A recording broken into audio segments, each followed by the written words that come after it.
What is feminism and how does it influence our lives?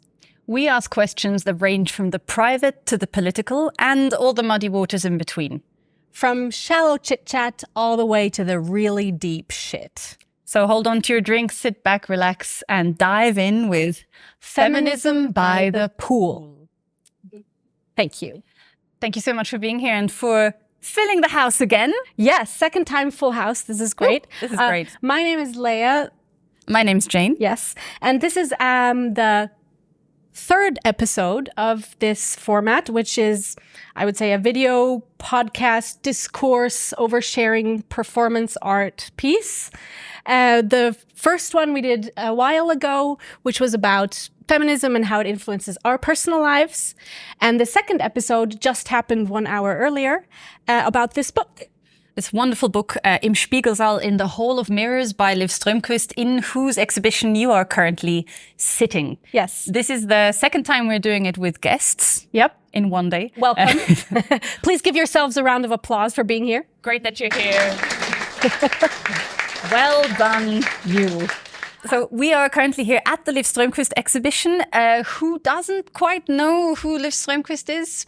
Give you a Then let me tell you where you are right Why now. are you here? Why are you literally? Because of us? No.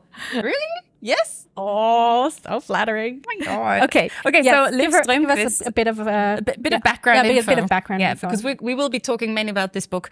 Liv Strömquist is a Swedish lady who is studied I see now all my notes are in German. She studied political science. She was a radio moderator, but she's of course most well known for being an excellent graphic novelist. Maybe you could not have a phone call while we're here. Excuse me.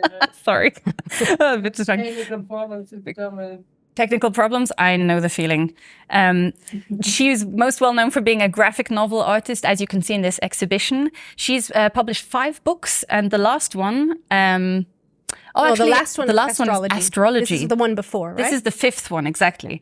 And it's 5 essays with different topics. One is about girls in the Hall of Mirrors, which is all about Instagram and Kylie Jenner and how we want to be her, but we kind of don't want to be her, but we still want to be her. Chapter number 2 is about fuckability and can you only find true love if you look good? It's called Leia's Ugly Eyes. Which is funny because that's also my name. Yeah, but not her eyes. Not her eyes. The 3rd chapter is about photography and, well, geisterhafte Spuren in German. Yeah, it's Marilyn Monroe is there and how like now that we all do all these selfies, we have this kind of voyeuristic relationship to ourselves. Yeah, it's weird. Like we've become our own photographers, so we're kind of like constantly judging ourselves through photography. It's terrible. And the 4th chapter with which we're going to jump right in here is Snow White's mom. And what I really like about that is... But not the dead one. No, not the dead one. It's the one, the queen, who's looking in the mirror and saying, mirror, mirror on the wall, who's the fairest of them all, right? So you were all like, what? That's not her mom. That's her stepmom. And I'm like, no, it's her mom. She explains this in the book because we have this like very warped image of motherhood that mothers always have to be good and love their children and cannot have any bad sides. And like they must never want a hunter to kill their daughter. Where of course they do. Because it's like the most normal thing in the world. Let's be honest. It's like, you're a mom. You want your son to be killed by a hunter. Constantly. Right? Yeah. So. No, but the thing is that like in fairy tales, they use like the stepmom to kind of portray all the dark sides of motherhood, which I think is very interesting. Anyway, so that chapter is about aging, right? Yes, and in it she has interviewed multiple women over 50 and portrayed them all as like evil queens from Disney films. So you don't know what they actually look like, but they're all over 50 and they're all talking about what it's like to age and to become older and what does that do with your perception of your own beauty. And I think this is a beautiful chapter because you've got all these different opinions of these women. So it goes from one woman who says, I used my beauty to feel like I belong in a place. Like I felt I can only say something because I'm so beautiful. Like I can only be intellectually active in this round of super intellectuals because I'm already justified to be here by my beauty. And now beauty is like a ticket to get into the party. And then once you're in, you can start talking. Yeah. Then suddenly you whip out the brain. And everyone's like, what? And now that she's getting older, she feels like she's losing that sense of security and belonging. And now like she has to justify, why am I here? Even though she was obviously a very intellectual woman. So that's very sad. And then there's some positive examples where some women said they felt trapped by being young and possibly quite beautiful, the way one of them talks about it. Or like getting a lot of like attention as like being sexy or like having a male gaze, like constantly feeling this is, by the way, our male gaze for the night. This is the eye of the patriarchy hangs inflated above us over Lametta. Maybe if someone doesn't know the word male gaze, it's like this feeling that you're actually constantly being judged and you always have to kind of look a certain way. And that is like a way that for women or people who are read as women to be like fuckable, basically, right? Yeah, because and it's a male gaze, like a masculine gaze, because the patriarchy is mainly masculine, and so we feel like we constantly have to perform for this imaginary patriarchy, which is like all around us, judging us. Even if there's no man actually looking at us, it's still here. Yeah, we're always performing for the patriarchy. Hi, patriarchy. There it is. At the camera, by the way, Johnny, thank you so much for being here. You're not the patriarchy, Johnny. You're not. He's like the opposite. He's lovely. No, but what these women said, so this is the opposite example. So what these women said is as long as they were young and beautiful, quote unquote, is that they constantly felt trapped. And then once that kind of beauty went away, suddenly they were free, right? Yeah. To do whatever the hell they wanted to do. In a good way and in a bad way, because most women do say that after a certain age, you feel like you become invisible. Like people don't pay that much attention to you. And my mom said that too, actually, that you can feel a difference. Like you're just not interesting for salespeople on the street, for marketing. Like you are not a thing anymore because you've done your duty and now you can die. So in a way it's sad. And before that, you can do all the fun stuff. Yeah. But like in the eyes of the patriarchy, you're of no use anymore. But that's when you are free, actually, to not give a fuck anymore. I'm just saying what the lady said, I swear. And she's having a great time. She's like, she wishes she felt this way like she feels now over 50 and is just so happy. So lots of different ways of tackling aging. Leah, how are you tackling aging? Because this is also a very private talk that we just invite you to. So I'm not over 50 yet. No. But or am I? No, but I feel like I have gone through quite a few different stages of aging already. Like there was pre-puberty where I really, really wanted to finally grow breasts because I wanted breasts because I felt like my life will be better with breasts, which it was actually. So that was fun. And then there was this whole tweens of like going to parties and getting free drinks and stuff like that. And also kind of being caught, like as soon as there was no male attention, kind of noticing my self-esteem dropping, feeling really guilty about that. Because of course I'm not supposed to have self-esteem just because a guy thinks I'm pretty. That's not the right way to be a feminist, obviously. We're all very bad feminists over here. Very bad feminists. Very bad. Especially when I was pretty.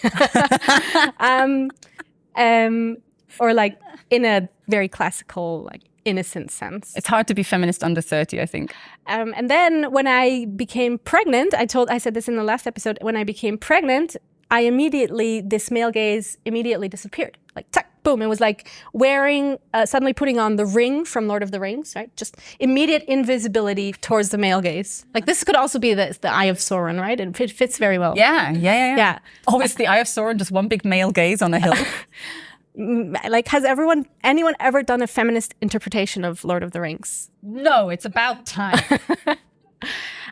So yes, then I did miss it. I did miss that attention. And in fact, through motherhood and through all that, like work that was involved around it, I kind of lost my sensor for the male gaze. So it's not something I even notice anymore. Like I used to always know who thinks I'm pretty, and now I don't notice. Is that a good feeling, or is I'm not sure. It's both. Like sometimes I miss it, but I feel like I'm also freer to just be something else than, subject of the male gaze. Yeah. So it has both. Yeah. Cool. That would be me. Yeah. How about you? But how do you look into the future, like now? Getting older? Getting older. Does it scare you? I do feel like I will gain more and more like actual power as I'm older. Like just like intellectual power and social power. And maybe also like money power. I'm not sure about that one. Well, we're hoping. Leave tips at the exit. Okay, so you're planning on doing the good old like a male aging, just going for No, I'm just planning on becoming a and... matriarch, kind of. A matriarch. I love that. That's good. Well, how about you? What's your aging story, Jane? My aging story is can I get a quick if someone did not enjoy being a teenager? Very strong Radiohead vibes over there. got some. Okay, yeah, I didn't really like becoming a female-read person. I did not find that fun. I didn't like getting boobs. I actually taped them down for quite a long time, especially when I went out. I was a goth, and of course their like gender is very kind of fluid, and that made me feel very, very comfortable because like everyone's weird anyway, so you just kind of fit in there and don't have to talk to anyone. I was very happy. Best 3 years of my life. But why didn't you just stay a goth? It sounds so good.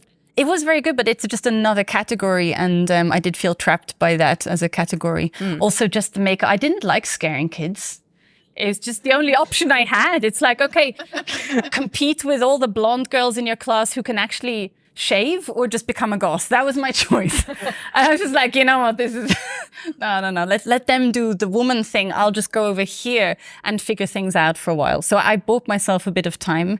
And then in my mid-20s, things got a bit easier. I kind of, wasn't a goth anymore. I started kind of making amends with my body being female. Okay. And because I was having a lot of fun with it, it was letting me do a lot of things.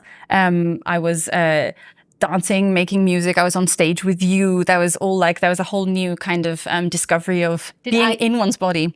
Did you heal me? Yes. Yes, she healed me. I helped you overcome your body dysphoria? Well, not directly. Indirectly. I'll take it. But I'm glad I didn't know about the boob power you had back in the... I've been very jealous about that positive way of... That's great. I mean, it's fantastic. And now in my 30s, I feel like this is my age. Yeah? You're in your prime? I feel like I'm very much in my prime, but also that things could get better.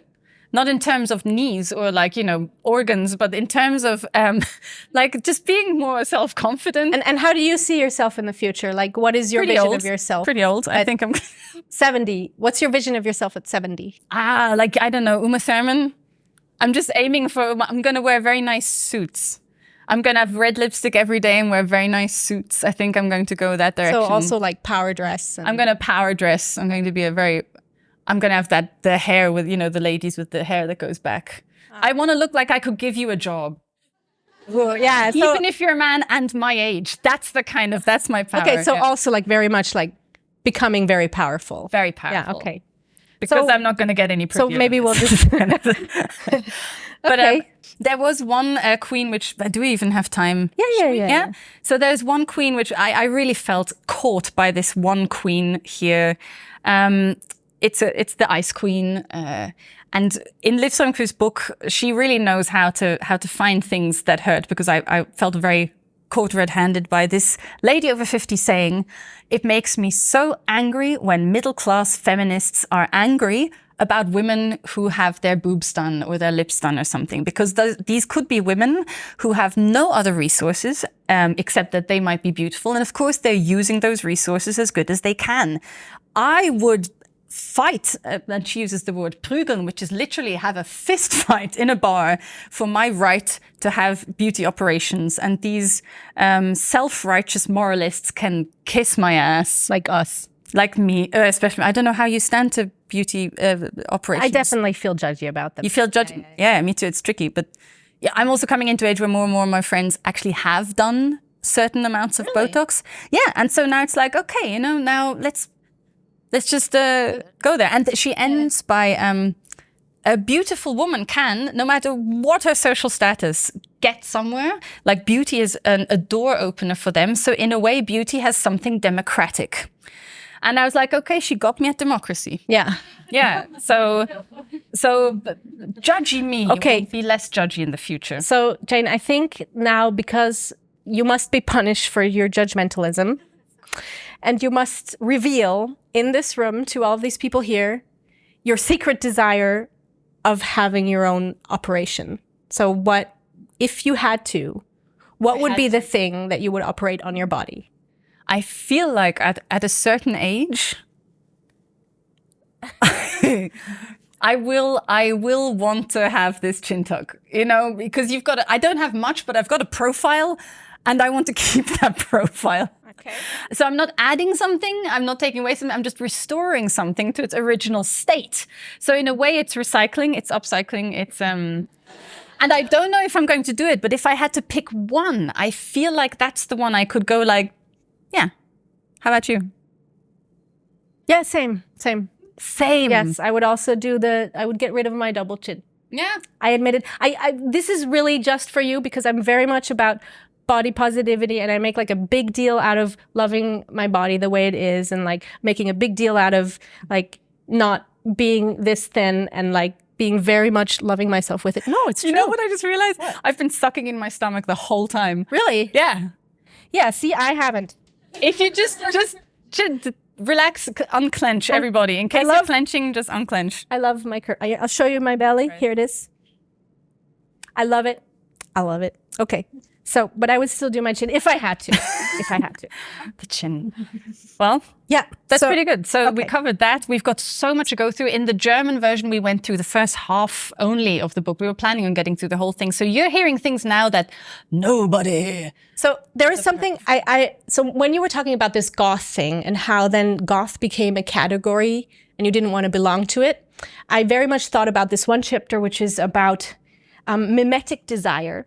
So the idea of mimetic desire is that we as humans actually have no idea of what we want, right? We have no clue. And especially now that we have like no moral institutions like telling us what we need to do and have to do, like Christianity and stuff, we're completely lost. So what we do is we just look at someone else who we think has some status, who we think is cool, and we look at what they desire, and then we just want the same thing. And we're so lazy. So if, you know, it's like if a lot of people are wearing carrot pants, is that how you say it? What do you call them in English? Mom pants, yeah. For example, yeah. Then first I think it's ugly, and then I see someone cool wearing mom pants, and then I want mom pants. Right? Or you wear them once and you're like, damn, we could feel like this all the time. Yeah. And then you never put on like the low hip things ever again. Well, the low hip things are like, they were like 20 years ago. Anyway, so this is mimetic desire, right? And then there is also a thing called mimetic rivalry, which means that as soon as my idol and I want the same thing, we become rivals. And then there's different ways of dealing with that. Like I could get into competition. Like if my rival on Instagram becomes very thin, then I want to get thinner. And then it just like goes downhill from there. Mm. Or what you can also do is you can put down the rival. So I think what happened to you maybe is maybe you also felt, this is just, I'm putting this out there. No, let's go. You felt like rivalry towards the blondes in your school. And then you just said... I'm just saying blonde because it's such a trope. I'm so sorry. I don't actually think I don't have an opinion on blondes. Or like the pretty ones, the princesses. Right? There we go. And then you put them down and said, I don't want to rival with that. I'm going a completely different path. Although I'd like to claim that it wasn't quite as aggressive towards them. I just felt like if I just take myself out of the competition, I won't hate them actually. Yeah. But I did feel like I ended up having more compassion for their lives by not having to compete with them. Yeah, I mean, it was just a thought. But let's collect a little bit. What are things that we have mimetic desire? Where do you desire something, which is probably just because other people desire it? I'd love to smoke. I would love to be a smoker. Okay. I would absolutely love. I think it looks fantastic. It's such a dumb idea, but it looks so cool. I've known so many people are like, yeah, I should really stop smoking. I'm like, but yeah, I do. But okay, fine, whatever. Stop smoking, but don't do it for me. Do it for yourself. What I have is that my peers are actually like mid-20, which is kind of embarrassing. Like I want to have like the pants that like stop here and like the sneakers. And I'm like, why do I have peers that are so much younger than me? And I would try to dress like them. It's kind of embarrassing. Where do you know all these young people from? I don't know. I see them on the street. Then they're not actually your peers. No, not peers. Sorry, idols. My idols. Your idols. There you go. Sorry. Really idolish. Yeah. Yeah, but I also would love to dress like a 20-year-old. You know, sometimes you see like old people or older people who dress like 20-year-olds do right now. And I've got two thoughts. My first thought is like trying really hard. The second thought is like, yeah, that's me. That's me. Because I think, but it's only now because 20-year-olds have an amazing sense of style right now. They look like goths. They're great. Like goths who already take loads of drugs at 12. That's another thing where I have a lot of mimetic desire, I think, is the question about having a second child. Like every time I see someone having a second child, I'm like, I need to have a second child right now. And I'm actually like never sure, like, is that just because I'm seeing other people having it, or is that actually something I want for myself? It's hard to tell. Like if you imagine yourself being on a desert island with one child and no one else at all, would you want another child? How would I get another child? There'd be a guy. I'm sorry. No, you could take your partner.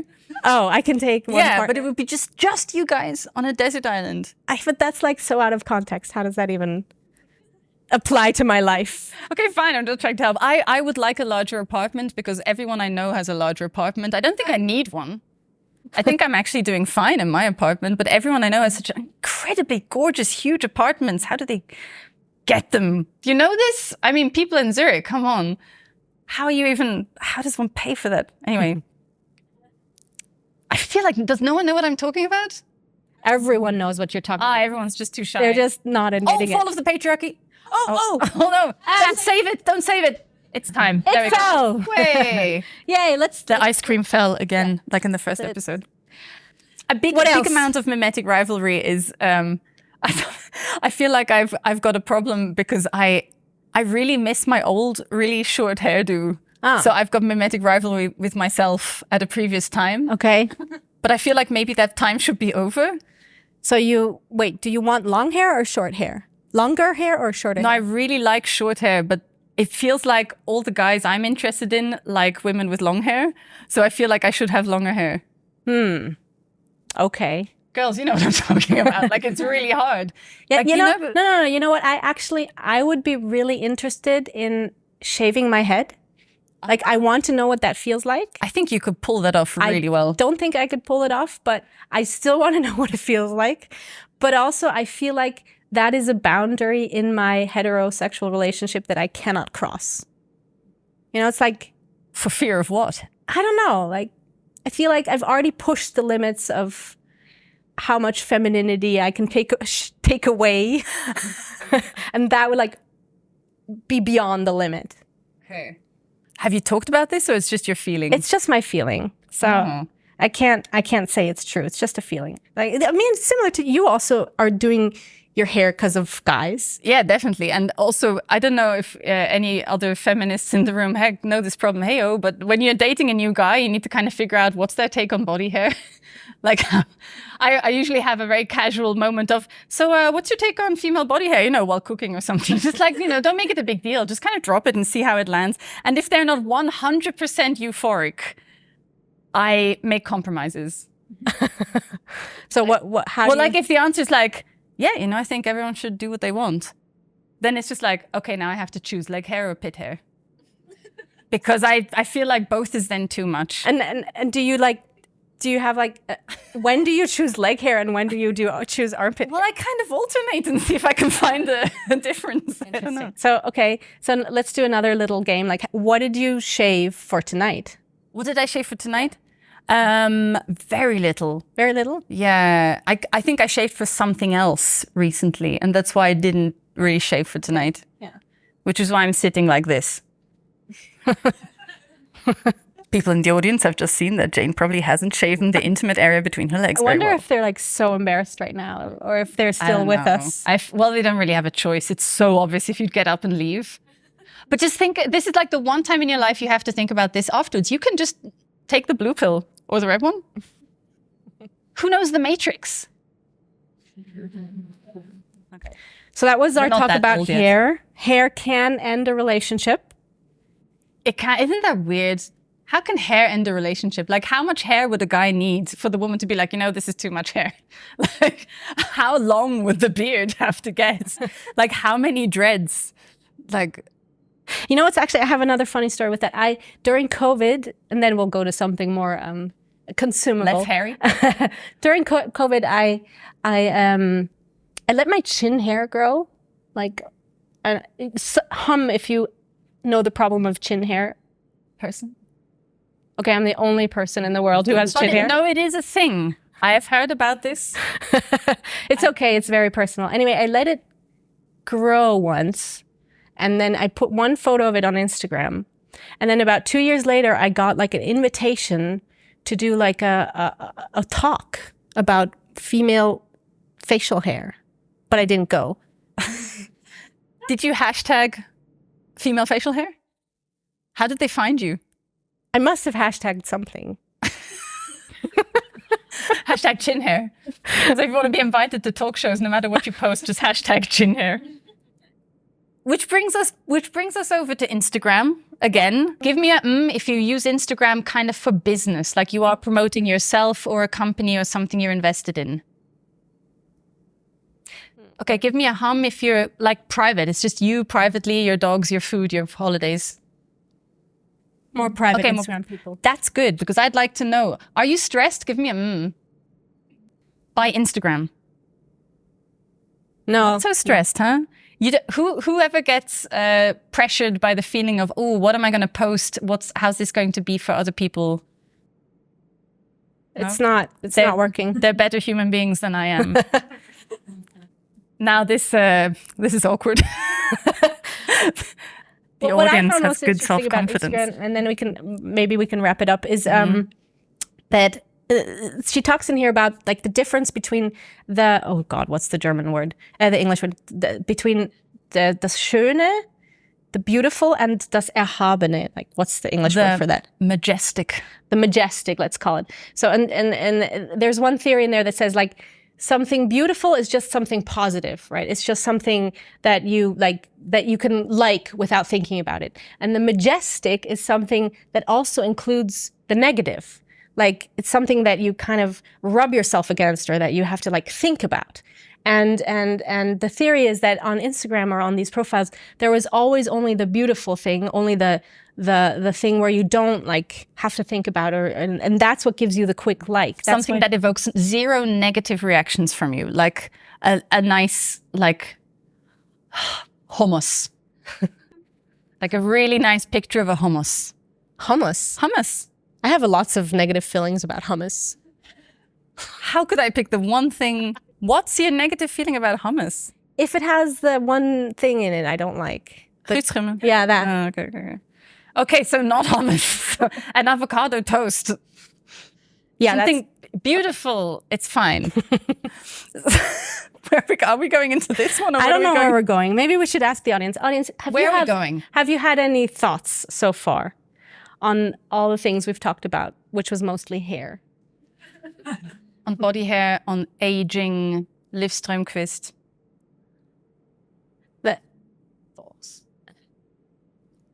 We can, yeah.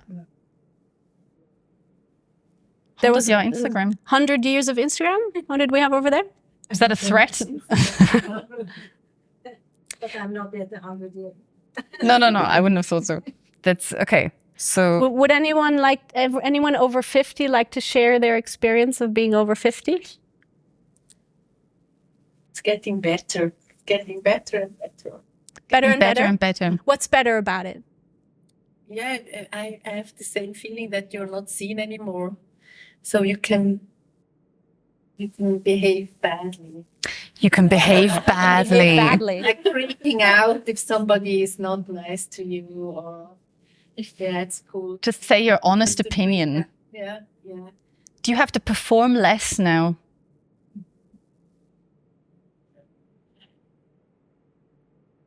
Maybe. Maybe a bit. Okay. Being more direct. More direct? Mm-hmm. Giving less of a shit. Yeah. That's very good. I think we could all do with a bit of that. Yeah. I mean, there's that, I don't know, how long do we still have time? 5. Because we could do the curve to authenticity and like the fake not giving a shit. Yeah, but let's see if there's any other opinions. Some people need to warm up a little bit sometimes. We were actually given a bit of shit last time because they're like, don't make these awkward silences so long. And we're like, but it takes a while. But also I get it. Put in some music to like chill. Everyone can chill. We can sing something. I don't perceive it as awkward though, because we're in a very nice place talking about some very weird stuff. I think this is a great way to spend one's time, also in silence. But please do say something.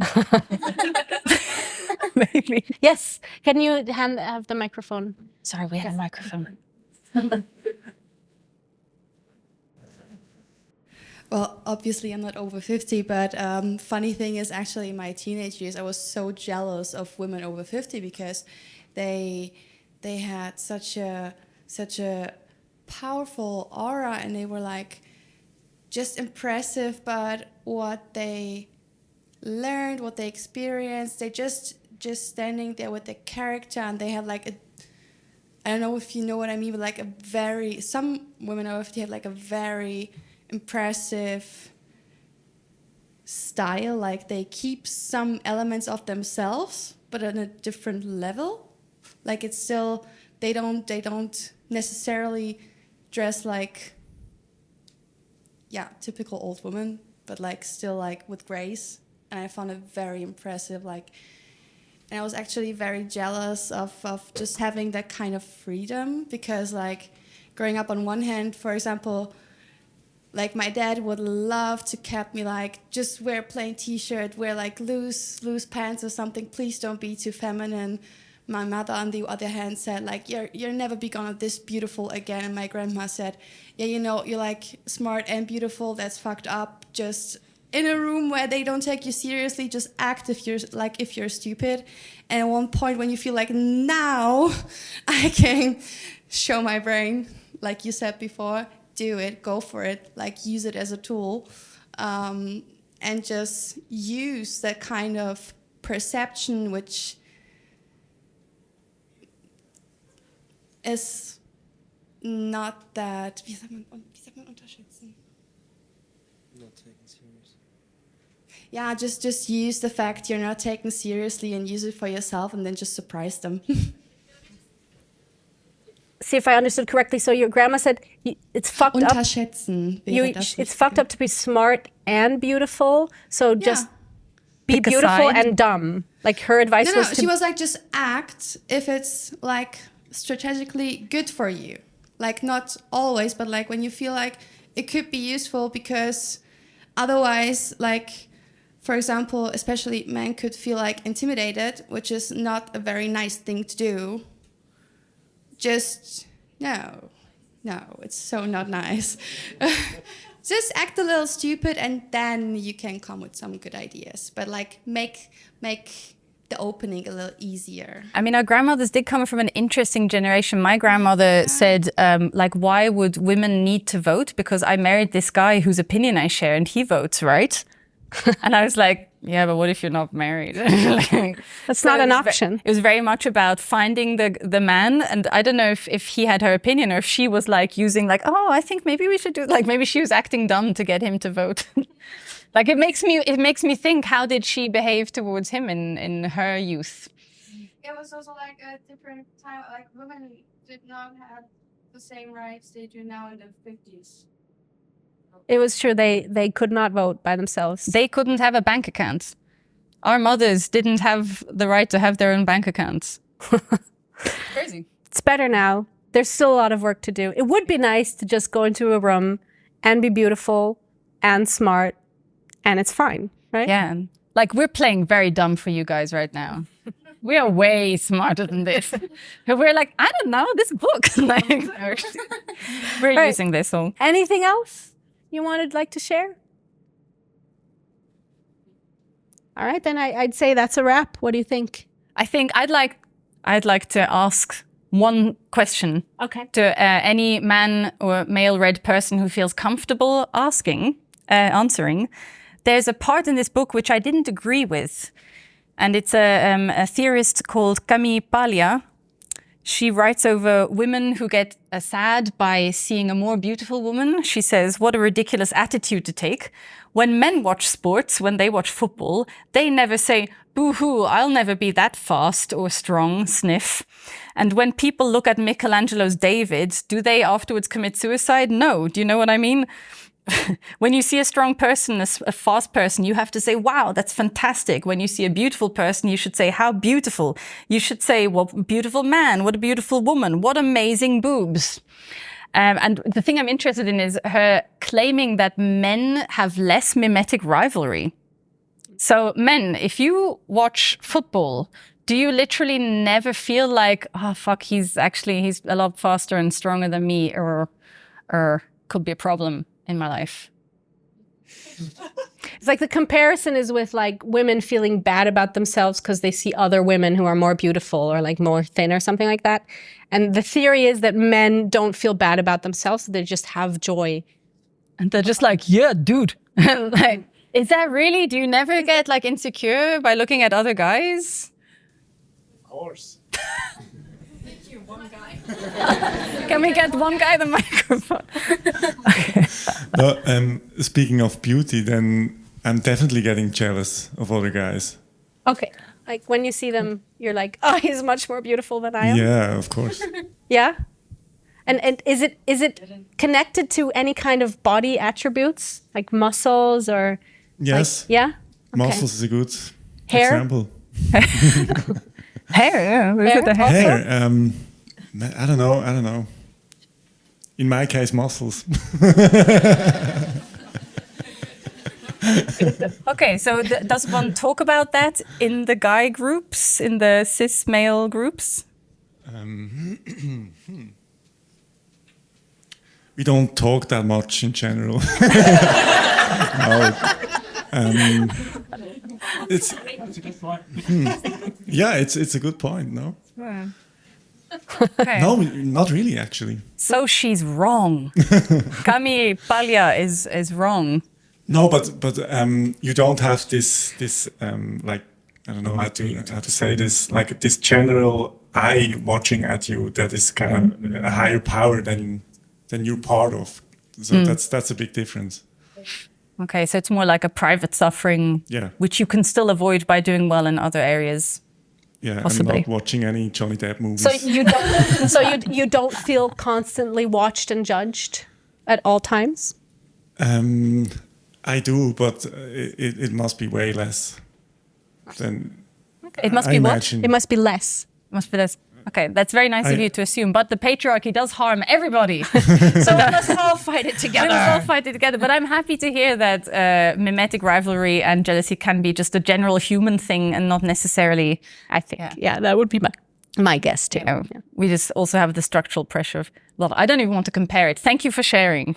Yes. Thank you for sharing. All right. Thank you so much. That was the third episode of Feminism by the Pool. It will be online. You can rewatch it on YouTube, or you can re-listen to it on Spotify. Or you can follow us, 9volt Nelly, on Instagram. If you have Instagram, sorry if we're talking about Instagram again. I was just dissing it. Now I'm like, yeah, come to Instagram. Don't. Delete it. Hack our account. Make it go away. We'll also be having a midnight rant at midnight. Probably a bit drunk about all the topics that we didn't get to in these last two episodes. Or like about all the feelings we had of sitting here in a bikini that we didn't share with you because we wanted to keep it about the book. Yeah, and we also, wanted to tell you that we look like we're very confident, where maybe actually we're not. All that will happen in the rant at midnight. Who knows? Okay. All right, thank Come you so find much. out. Thank you. Thank